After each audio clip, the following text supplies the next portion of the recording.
Hello, Namaskar and Adab to all my friends. This is your friend and astrologer Irfan once more with you.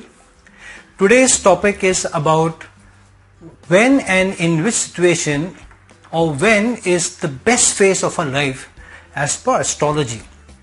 We are always concerned about that as per your horoscopes, which is going to be your best dashas, when is your best time going to come, when will you get more gains, when will you really do very well in life, when will you be established, when will you be settled, as a lot of people reach out to me for. So based on a lot of requests from people saying that they want to know how to find what is the best period of their lives. So this video is about how to know and identify which is the best phase of your life. Now firstly, each one of us has a horoscope with a certain ascendant, which is the ruling sign.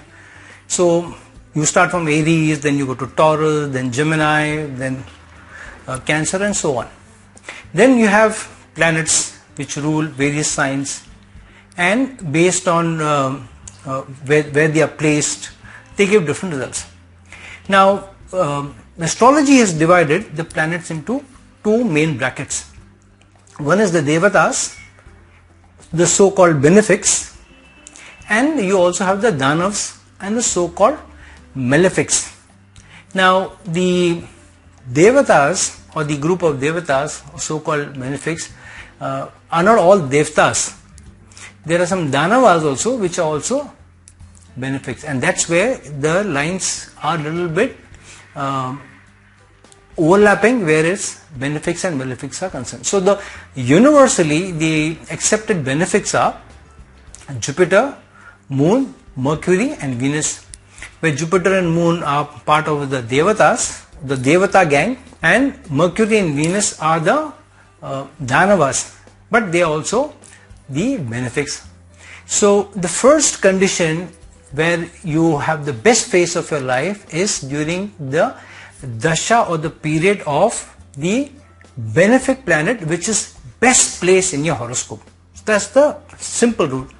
Whichever planet is strongly placed and best placed and is a benefic for your ascendant, that phase of your life will be the best phase for you. Then the second best benefic planet placed in the best possible situation, that phase of life will be second best for you.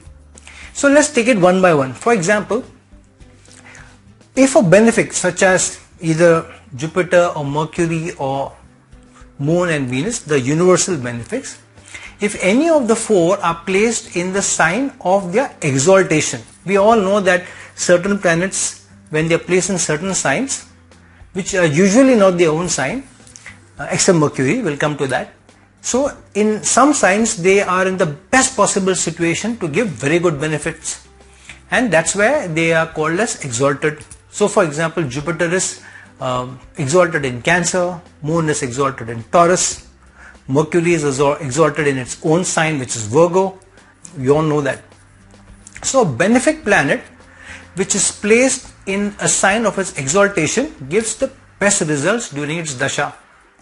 If it's not placed in the sign of its exaltation, the second best sign for them is their own sign, which is the Mool Trikona sign, which is out of those signs which a planet such as a Moon, such as a Jupiter or a Mercury or a Venus, specifically these three planets, they control two signs, or they are lords of two signs each. When these are placed in their Mool Trikona signs, then they give second best results after the signs of exaltation. So for example, Jupiter rules Sagittarius and Pisces, and Sagittarius is its Mool Trikona sign. So after being placed in Cancer, the second best situation for Jupiter to give very good results is to be placed in Sagittarius. The third best is to be placed in the not Mool Trikona but the other sign it lords, which is the Pisces sign. And the fourth good placement or the least good placement for Jupiter or for a benefic planet is the sign of a friend or a friendly sign. So for Jupiter, for example, a friendly sign is the sign of either Sun or Mars. So if Jupiter is placed in Aries, or if Jupiter is placed in Leo, then also Jupiter gives good results. So these are the conditions that a planet should be a benefic placed in the sign of its exaltation, or a Mool Trikona sign, or its second sign that it rules, or at least to be placed in the sign of its friend. So this is important. Now out of the 4 benefics, Jupiter, Mercury, Venus and Moon, Jupiter, Venus and Mercury rule 2 signs each. However, Moon rules only one sign, which is Cancer, and is exalted in Taurus. But the good thing about Moon is that it does not consider any other sign or any other planet to be its enemy. So it generally gives good benefits in a lot of other signs, except the sign of malefics and arch enemies, for example, which is in the sign of Saturn, both the signs of Saturn, and one of the signs of Mars, which is Scorpio. Now, so we have discussed the first condition for a benefic planet to be placed in either of these 4, exaltation, Mool Trikona, or the second sign, and sign of a friend. The other condition for a benefic to give very good results while placed in any of these 4 particular placements is not to be placed in the Dusthanas, which is 6, 8 and 12, and also not to be placed in those signs which are the Upachaya houses, because Upachaya houses give late results, which is the 3, 6, 10 and 11. However, benefics are not bad in Upachaya houses, it's just that they delay the results a little bit. So the obvious thing is that they should not be placed in the 6th, the 8th and the 12th sign, specifically for benefics, because benefics lose their strength in these particular houses. Jupiter doesn't give good results in either the 6th or the 8th, and while Pisces is its own sign, denoting the 12th house, or 12th house is its natural house, you can say. Yet if the 12th house is the house of a malefic, is that of an enemy, for example the house of Saturn or the house of Venus, then Jupiter doesn't give very good results in the 12th house also. So this is the third condition. The first condition is that it should be the period of a benefic. Second, that it should be placed in very good signs. And the third, that it should not be placed in any of the Dusthanas, and maybe not in the Upachaya houses also. So a benefic in a good sign placed in either the Lagna, that is the 1st house, or the 2nd house, or the 4th house, or the 5th house, even the 7th house, the 9th, the 10th and 11th are also good placements, while in 10th and 11th it will give slightly delayed results, because that's how it is. You need to work before you get the results out of career and gains out of because 11th is the 2nd to the 10th, so gains of the 10th house come from the 11th house. The gains of your karma come in the 11th house. Now the other thing is that the planet should be placed in a certain degree of strength, and in such a nakshatra, or signs and nakshatras go together, we know that it is well placed in the Navmanch also. So for example, if Jupiter gets exalted in the 5th degree of being in Cancer, if it's in the 3rd or 4th degree, then it goes into the Punarvasu nakshatra, which though it is its own nakshatra, but it is a Artha Bhav, or Artha part of the Artha nakshatra. Whereas the next, if it's in the 5th sign, then Jupiter gets into if it's in the 5th degree of Cancer, it gets into the nakshatra of Pushya, which though is ruled by Saturn, is a Dharma nakshatra, or a nakshatra constituting Dharma. So Jupiter gives very good results in a Dharma sign, because the natural tendency of Jupiter is that. So that is the 4th thing that we need to look at, or yet another thing that we need to look at is that the placement should be in such a nakshatra or such a sign and such a Navmanch, such part of the sign, that when in the Navmanch it goes, it should be placed in a good placement. Like I just said, that if it's in the 5th degree of Cancer, then it gets into the Pushya nakshatra rather than being in the Punarvasu nakshatra. So and let's take another example. If Moon is in Sagittarius, and if it's in Sagittarius, say at in the nakshatra of Mula, and if it's in the 2nd pada of the Mula Nakshatra, because Sagittarius first pada is it starts with Aries. If it's in the second pada of Sagittarius, or in the second pada which of Mula, because Mula and Sagittarius start together. Mula starts in Sagittarius from the first part. Then if it gets into the second pada or the 5th, 6th or 7th degree, then moon gets in the second part is Taurus. So then in the Navmanch, because we are dividing the sign into 9 parts, the first part is Aries, the second part is Taurus. So because moon is in the second pada in Mula Nakshatra in Sagittarius, in the Navmanch it gets into Taurus, where it shows it's exalted. So here in the natal horoscope, moon placed in Sagittarius in the Mula Nakshatra in second pada is a good sign, is not a bad placement. And because it is placed in the second pada in Mula Nakshatra, in the Navmanch it goes into Taurus, it becomes exalted in Navmanch. So this is the other thing that you need to look at. These are the minor things that we need to look at, but this gives very different results from even 2 or 3 degrees differences between one and the other. So the best phase of your life would be that of a benefic, which is placed in a very good sign, in a very good nakshatra at a certain degree of strength, in the sign of a friend or a friendly sign, not in the Dusthanas.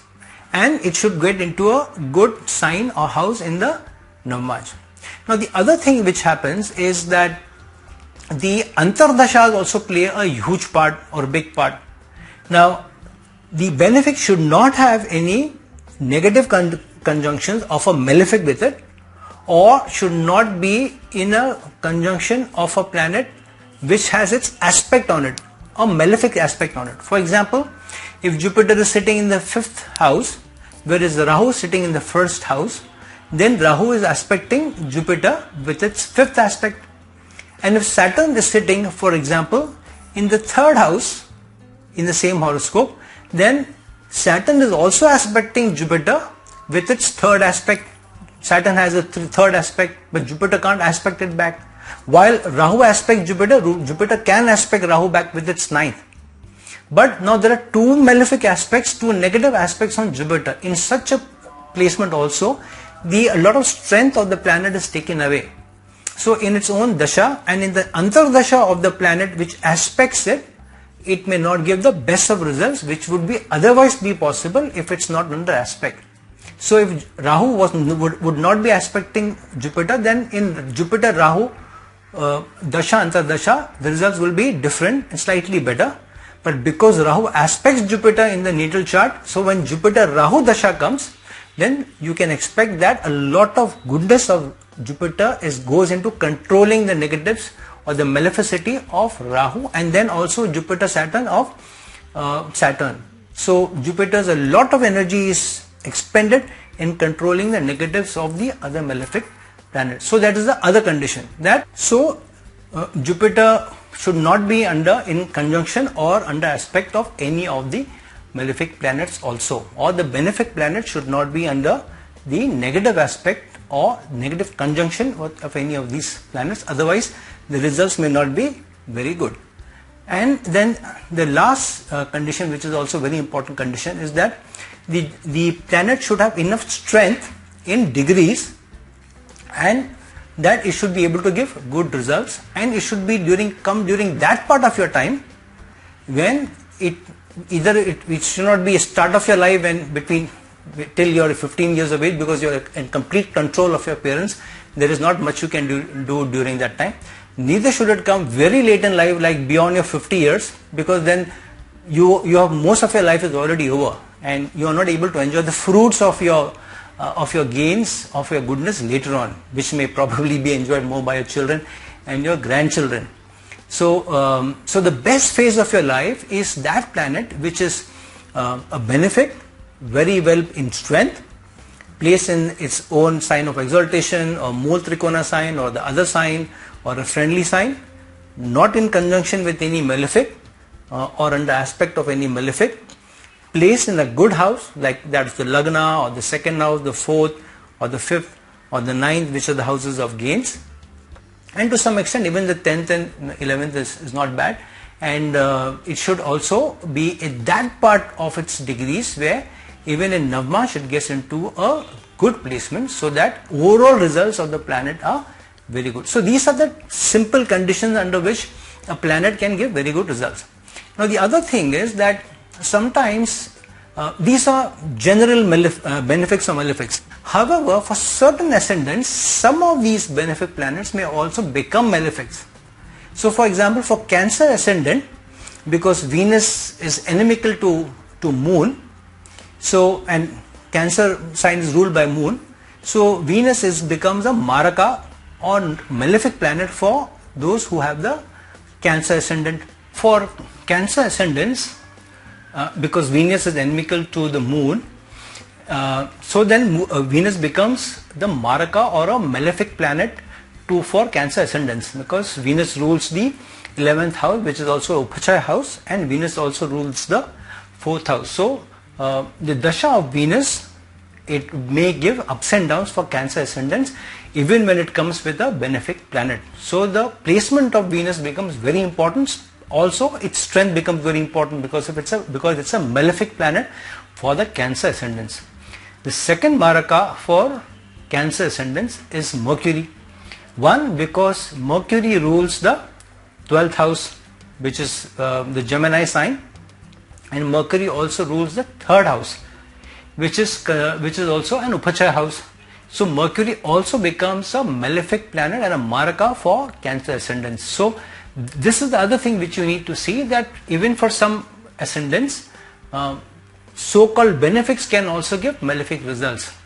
So what is important is that you look deeply into your horoscope, understand out of the 4 benefics which are better benefics than the others, and understand the strength, understand the placement, and milk it well.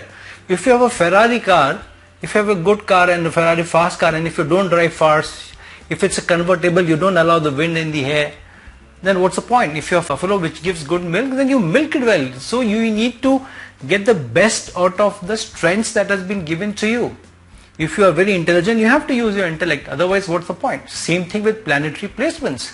So first thing you need to do is understand your horoscopes, understand which is the strongest and the most well placed benefic.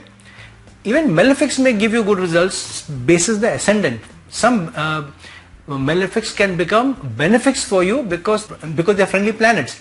So for example, Saturn is friendly to Venus, and Saturn is friendly to Mercury. So if Saturn is well placed for ascendants of Taurus and say Virgo, then even during the Saturn Dasha you may get good results. But generally the result that the benefic gives, the better result that a benefic gives, a malefic cannot give that kind of results. So understand in your placements which is the benefic which is strongest, very well placed, and during which period it is coming, specifically between your 17-18 years of life to 50 years of life. Those 32 years or 32 odd years, 33-34 years, which planet can give you the best results? Because the benefic planets normally have long durations. Jupiter has long duration of 16 years, Venus has almost 20 years. So look into Mercury has a long duration also.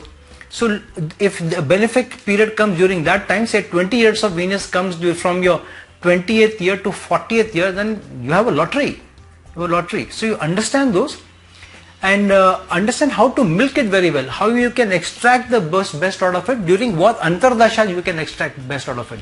Because Venus dasha will not be only one dasha. Venus will also come with antardashas of other planets. Venus will also come with the moon, with which it is inimical to. Venus will also come with a Rahu. Venus will also come with a Ketu. Jupiter will also come with a Rahu. So understand within those phases which are the best years, which are the years where you can take a seat back, which are the years where you need to be patient, which are the years where you need to work to use that time as a springboard. So a time when you have to study, wait, prepare yourself, and when the time comes, jump into a good phase with a lot of preparation. So that's what you should do. If you are going into Olympics, you don't prepare 6 months before the Olympics. You prepare one Olympic before you start preparing for the next Olympic. Only then do you get the Olympic gold, or at least you need to give maximum time between the gap from one Olympic to the next to preparation. Only then you can do. So friends, please understand your horoscopes well, understand the placements, understand what are the best preparatory phases for you, which are the phases where you can extract the best benefits out of your horoscope and your planetary placements. Understand the weaker part, where you need to be more careful, where you need to be subdued, not make investments, not take chances, don't gamble, don't speculate, don't quit your jobs, don't start your businesses. Those periods also you understand very well, otherwise you can be in a big soup. So you understand that well, and then with the belief, with the faith and with the knowledge, take a leap forward. So if you have any queries about your own planetary placements, and you have a query about your best dashas, when you can do very well, or you have any queries about your current dashas, then please reach out to me to my email ID given in the links below. Please like this video, please share this video so that others can also benefit out of these, and please press the bell icon so that you get to know when a new video of mine comes. And please, till we meet some other time, this is your friend and astrologist Irfan signing off. Ciao.